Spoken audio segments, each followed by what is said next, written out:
Okay, so happy afternoon. Happy Sunday afternoon. Ayan. So dumating na yung pangalawang parcel na kakabit natin para kay Pablo. Okay, so dumating na. And tingnan natin kung anong itsura. Okay. So tulad kanina, hindi ganun kaganda yung packaging talaga. Packaging, hindi talaga ganun kaganda yung mga packaging nila ngayon. Pero mukhang okay naman. Mukhang buo naman. Tingnan natin, sana hindi basag. Okay, so bukas na natin. Buksan na natin. Okay, so ito na. Ganun ulit, naka-plastic lang. So tingnan natin. Yeah. Buksan muna natin to para makita natin kung ano yung laman. Baka tasa na pang kape to eh. Yeah. Ayan. Hindi ganun talaga. Walang bubble wrap. Hindi naka-bubble wrap oh. Karton lang. Hirap. Ayan. Karton lang yung inilagay. Pero sana goods ang item natin. Para makita natin. Nauna na kay Ellie. Okay. Alright. So ayan. Tingnan natin. Tadaan! Okay, good. Ito. Tingnan natin. Ito yung bracket.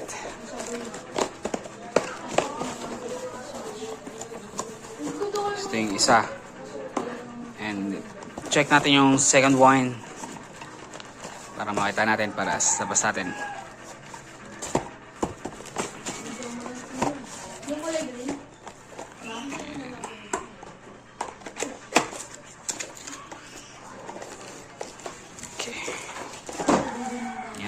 So ito na yung pangalawa. Okay. So titingnan natin kung saan natin ito ipupwesto. Ngayon, testing na lang din natin ulit kung mapapagana natin. Okay. So ang laki oh. So imitation to ng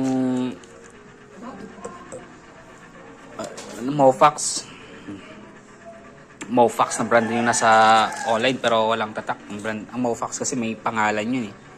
Ito wala, mukhang imitation. Okay? So ayan, tingnan natin.